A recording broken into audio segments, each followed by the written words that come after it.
오늘의 말씀 제목은 짐승만도 못한 인간이라고 물음표를 찍었습니다. 짐승보다 못한 인간이라고? 짐승보다 못하다고? 재미있는 제목이죠. 우리는 종종 누군가를 지칭할 때에 동물에 비유하곤 합니다. 그런데 동물에 비유되면 그 사람은 그 비유를 달가워하지 않습니다. 왜일까요? 엄연히 동물과 사람, 인간은 비교의 대상이 되지 않기 때문입니다. 그런데 어떤 경우에는 동물에 빗댄 이런 비유에 즉시로 바로 공감하곤 합니다. 바로 못된 짓을 했을 때입니다. 그래서 이 못된 짓을 한 사람에게 짐승 같은 또는 짐승보다 못한이란 표현으로 그 사람의 한 행위에 대해서 비판하곤 합니다. 그렇지만 그 짐승 대신에 특별한 한 동물의 이름이 붙으면 굉장히 심한 욕이 됩니다. 그때부터 둘은 멱살을 잡고 주먹이 오가는 그러한 큰 싸움을 벌이곤 합니다. 그 짐승의 이름이 무엇인지 아시겠습니까? 짐승 대신에 어떤 동물의 이름을 넣으면 사람의 마음이 확 상하게 될까요? 여러분들은 아마 다 아실 것입니다. 맞습니다. 오늘 본문에서도 이러한 일이 벌어지고 있습니다. 짐승 같은 짐승보다 못한 일이 발생합니다. 저는 오늘 본문 말씀을 통해서 이 짐승 같은 짐승보다 못한 일이 왜 발생하게 되었는지를 살펴보기를 원합니다. 그리고 그러한 일이 발생하지 않기 위해서 어떠한 것이 무엇이 회복되어야 되는지에 대해서 살펴보기를 원합니다. 오늘 말씀에서 형 가인은 동생 아벨을 쳐 죽입니다. 인류에 의해 자행된 첫 살인사건입니다. 창세기 4장 8절의 말씀입니다. 함께 읽어보겠습니다. 시작. 가인이 그의 아우 아벨에게 말하고 그들이 들에 있을 때에 가인이 그의 아우 아벨을 쳐 죽이니라. 제가 빨간색으로 두 단어를 이렇게 표시해놨습니다. 가인이 그의 아우 아벨에게 무언가를 말했다고 합니다. 그리고 나서 그들이 들에 있게 되었고 가인이 그의 아우를 그 들에서 쳐 죽였다라고 되어 있습니다. 이 말하고라는 말의 의미를 한번 살펴봤을 때 가인이 아벨에게 무슨 말을 했을까요? 아마도 이런 뉘앙스가 아니었을까요? 저희는 앞에 있었던 그 제물이 하나님 앞에 제물을 드렸던 이 사건을 통하여서 가인의 제물은 연락되지 않았고 아벨의 제물만 연락되었기 때문에 가인이 성난 모습으로 아벨에게 이렇게 이야기했을 것입니다. 야 아벨! 너 화장실 뒤로 좀 나와봐. 아니면 옥상으로 좀 올라와 볼래? 아니면 내가 너 손 좀 봐줘야 되겠다 라는 뉘앙스로 이야기했을 것입니다. 아벨만 없었다라면 자신의 제물이 더 빛이 났을 것인데 라는 생각이 작용했을 것입니다. 그 비교의 마음, 자기 중심적인 생각을 제어했더라면 하는 안타까운 마음이 생기는 부분입니다. 아벨을 어찌하기로 결심하고 아벨을 들로 불러내어 그곳에서 아벨을 처단합니다. 그런데 이 일에 대해서 성경은 어떻게 묘사하고 있습니까? 오늘 말씀에서처럼 쳐 죽이니라 라고 묘사하고 있습니다. 동생을 쳐 죽이다니요. 너무나 원색적인 표현이 아닙니까? 피와 살을 나눈 형제지간인데 말이나 되는 이야기입니까? 그렇지만 성경은 이 사건에 대해 경각심을 주기 위해서 이런 원색적인 쳐 죽이니라 라는 표현을 쓰고 있는 것입니다. 그런데 이와 유사한 이야기가 창세기의 기록에 나와 있습니다. 바로 요셉과 형들의 이야기입니다. 창세기 37장 18절에서 20절까지의 말씀을 같이 읽겠습니다. 시작. 요셉이 가까이 오기 전에 그들이 요셉을 멀리서 보고 죽이기를 꾀하여 서로 이르되 꿈꾸는 자가 오는도다. 자, 그를 죽여 한 구덩이에 던지고 우리가 말하기를 악한 짐승이 그를 잡아먹었다 하자. 그의 꿈이 어떻게 되는지를 우리가 볼 것이니라 하는지라. 형들이 모여서 가장 어린 동생, 당시 가장 어렸던 요셉을 보면서 이렇게 작당 모의를 하고 있는 것입니다. 그를 죽여서 한 구덩이에 던져 넣자라는 것입니다. 요셉의 경우도 보니까 형들이 요셉을 죽이기로 꾀하고 있습니다. 이복 동생이기는 했지만 왜 이들은 한 사람이라도 더 있어야 되는 족장 시대를 살아가면서도 동생을 못 죽여서 이렇게 안달을 하고 있는 것일까요? 여기서도 우리는 비교의식에 빠져있는 형들의 모습을 읽을 수가 있습니다. 아버지가 요셉을 편애한다라고 생각하며 버린 일이기 때문입니다. 참으로 안타까운 일입니다. 혹시나 여러분 가운데 이러한 비교의식으로 인하여서 왜 우리 아빠 엄마는 형하고 누나만 사랑하고 나는 안 사랑하는 거야 라고 혹시나 그런 생각이 든다라면 빨리 그 마음을 내려놓으시기 바랍니다. 그렇지 않으면 여러분도 요셉의 형들처럼 그리고 가인처럼 될지도 모르기 때문입니다. 그런데 가인은 아벨을 죽이고서 어떠한 마음의 자세를 보여주고 있습니까?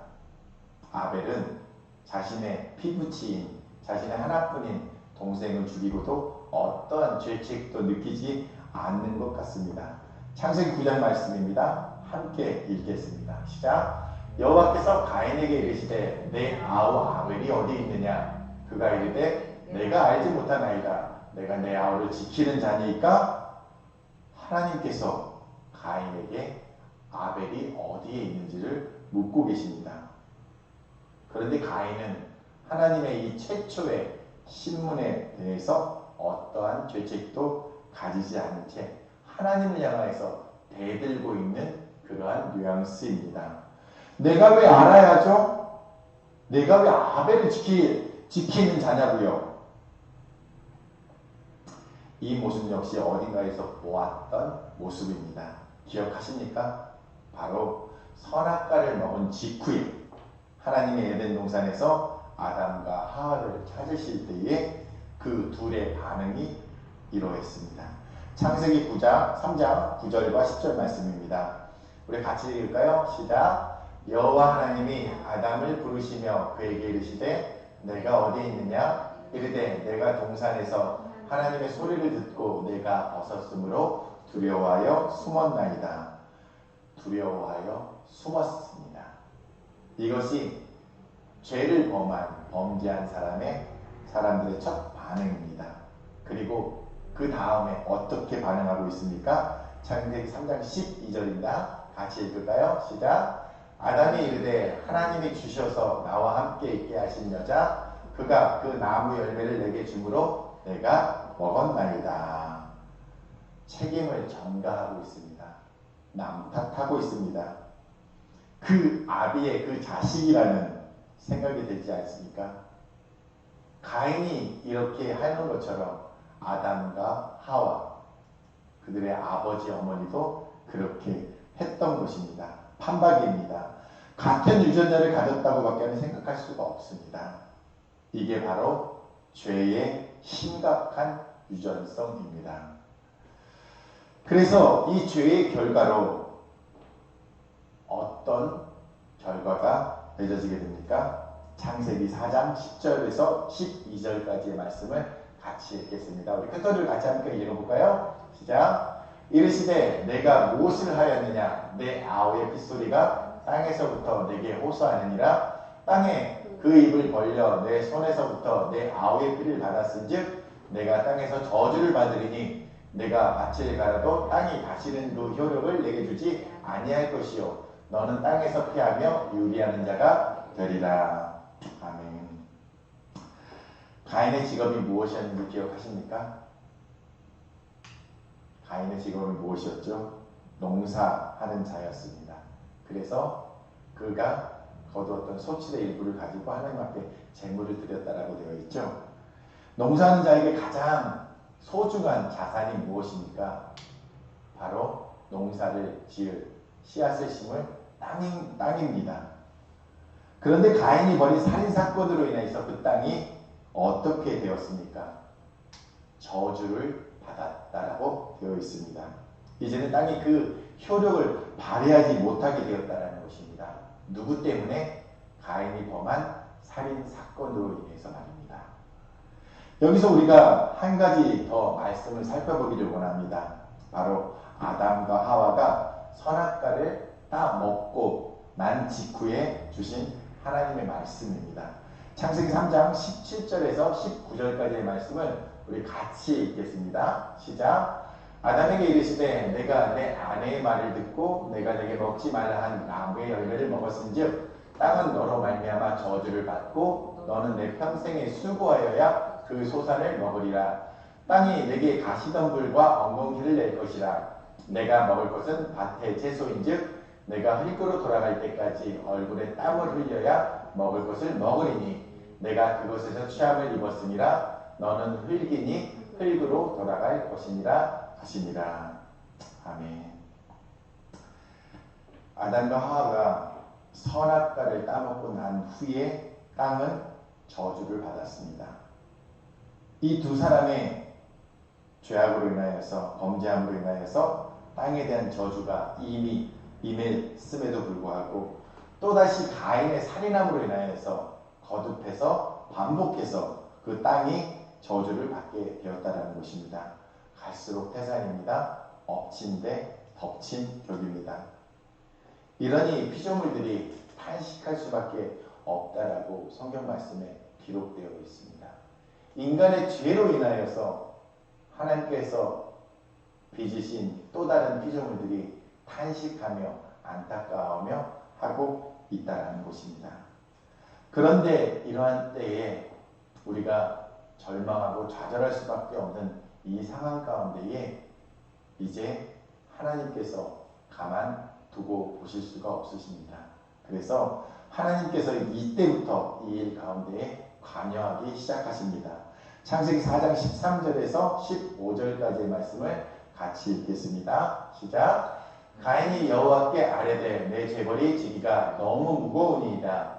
주께서 오늘 이 지면에서 나를 쫓아내시온즉 내가 죄의 낯을 배웁지 못하리니 내가 땅에서 피하며 유리하는 자가 될지라. 물은 나를 만나는 자마다 나를 죽이겠나이다. 여호와께서 그에게 이르시되 그렇지 아니하다.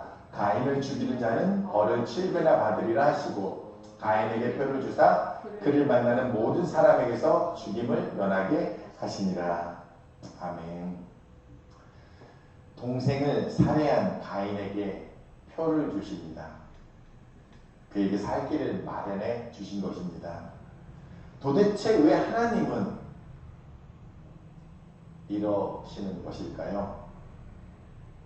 여기서 또 한 가지 기억나는 이야기가 있지 않습니까? 선악과를 먹으면 어떻게 된다라고 하셨죠? 죽는다라고 했습니다.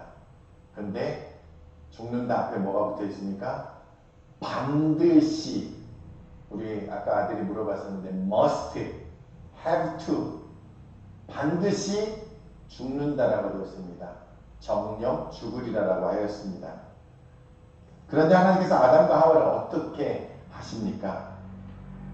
그들의 부끄러움을 피하기 위해서 그들이 손수 엮었던 무화과 나뭇잎으로 엮었던 그 치마를 벗겨내시고 가죽옷을 지어 새로 입히십니다. 그리고 이제 에덴 동산 밖에서 살아가는 삶을 위하여서 그들이 그들의 몸을 보호하실 수 있도록 이렇게 준비시켰음을 저희가 몇 주 전에 나눈 말씀을 통하여서 살펴보았었습니다.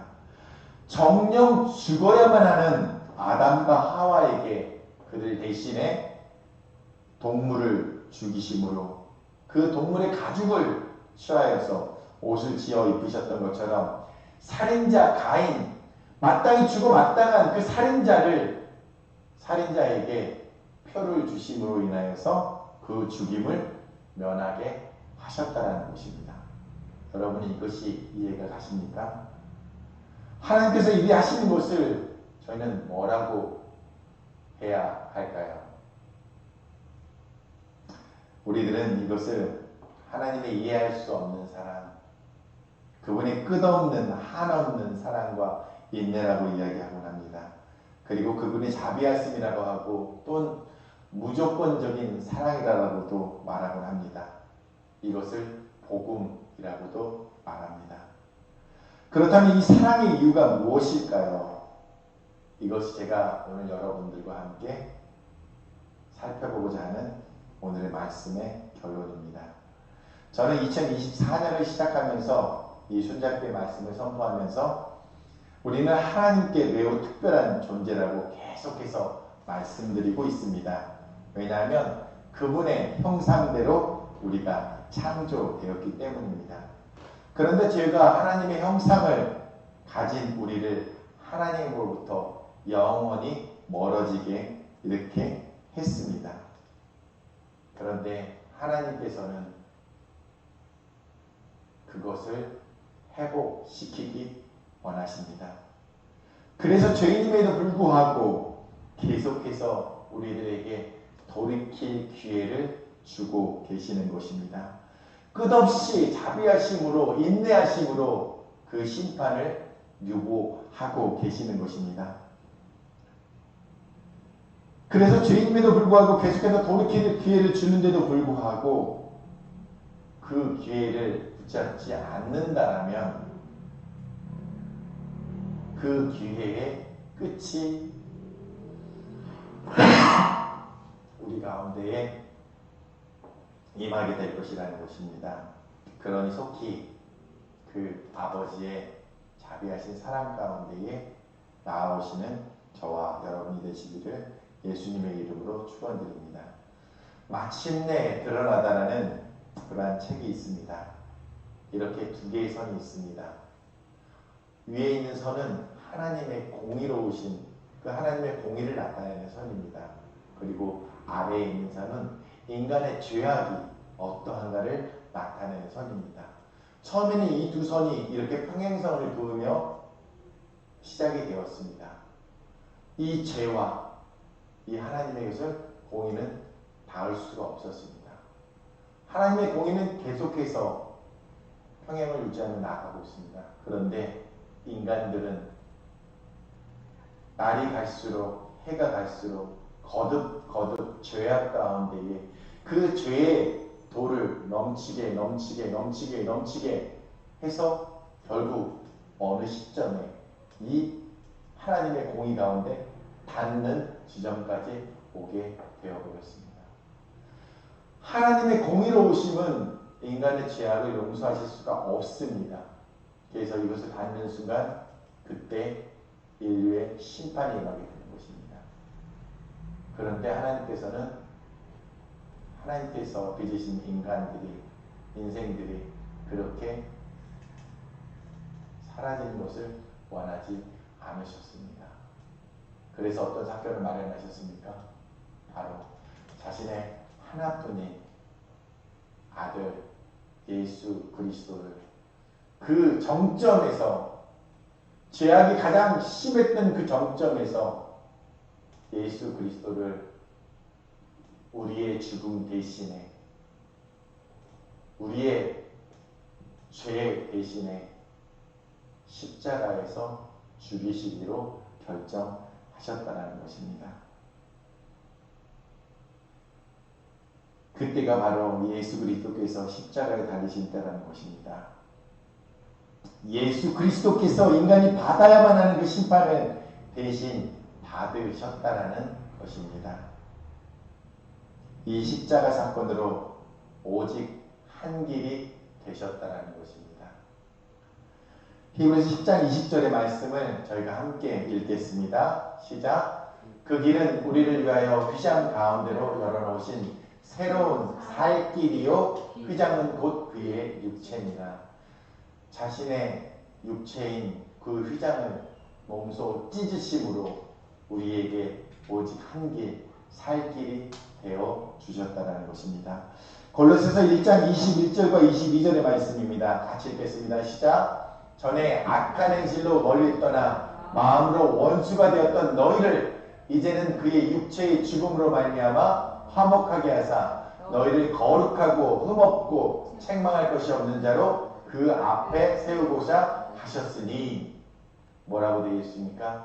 전에 악한 행실로 하나님을 멀리 떠나 그 마음으로 원수가 되었던 우리들을 이제는 그의 육체의 죽음으로, 그의 십자가의 죽음으로 말미암아 하나님과 화목하게 하사 우리를 거룩하고 흠없고 책망할 것이 없는 자로 하나님 앞에 세우고자 하셨다라고 되어 있습니다. 어찌 이리 감사하고 아름다운 일이 있습니까? 어찌 이렇게 감사하고 고마운 일이 있습니까? 저는 오늘 서론을 통해서 동생을 살인하는 이 짐승 같은, 이 짐승보다 못한 일이 왜 발생하게 되었는지, 그리고 그러한 일이 발생하지 않기 위해서 무엇의 회복이 필요한지 살펴보게 될 것이라고 여러분들 가운데 말씀드렸습니다. 창세기에는 인류와 세상의 창조에 대해서 이렇게 기록하고 있습니다. 창세기 1장 27절과 28절의 말씀을 큰 소리로 함께 읽겠습니다. 시작. 하나님이 자기 형상 곧 하나님의 형상대로 사람을 창조하시되 남자와 여자를 창조하시고 하나님이 그들에게 복을 주시며 하나님이 그들에게 이르시되 생육하고 번성하여 땅에 충만하라. 땅을 정복하라. 바다의 물고기와 하늘의 새와 땅에 움직이는 모든 생물을 다스리라 하시니라. 아멘. 이것이, 이 말씀이 인류에게 주신 세상에 대한 자세입니다. 어떤 자세를 취하라고 하고 계십니까? 생육하고 번성하여 땅에 충만하라고 했습니다. 그리고 땅을 정복하라고 되어 있습니다. 바다의 물고기와 하늘의 새와 땅에 움직이는 모든 생물을 다스리라 라고 되어 있습니다. 오늘 말씀의 제목을 다시 한번 상기해 보십시다. 오늘 말씀의 제목이 무엇이었죠? 그렇죠. 짐승보다 못하다니. 못하다고요? 그랬어요. 그런데 우리는 땡땡 같은 인간, 땡땡만도 못한 인간이라는 표현을 종종 쓰곤 합니다. 얼마 전에 애견 호텔이 지어졌다는 이야기를 들었습니다. 그래서 오늘 아침에 설교를 준비하기 전에 애견 호텔이 어떤 것인지 한번 찾아보았습니다. 아주 호황찬란하더라고요. 거의 디즈니랜드를 방불케 하는, 그리고 개에게 세례를 준다는 이야기도 들었습니다.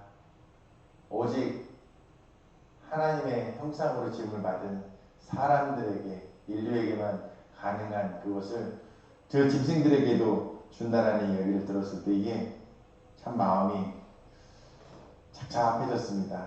저도 개를 좋아합니다. 그런데 어느 순간 견 같은 인간이라는 표현을 들었을 때 화를 내는 게 당연한 것이었는데, 죄송합니다. 여기서 한자를 썼습니다.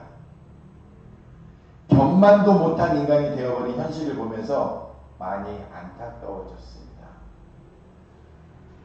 우리가 저 땡땡 같은 인간이라고 했을 때에 거기에 견자를 썼을 때에 저희는 불같이 화를 냈을 것입니다. 동등됨으로 여기는 그 자체만으로도 저희는 그랬을 텐데, 이제는 어찌 된 것인지 그것만도 못한 인간으로 취급받고 있는 지금의 현실을 보면서 많이 안타까웠습니다.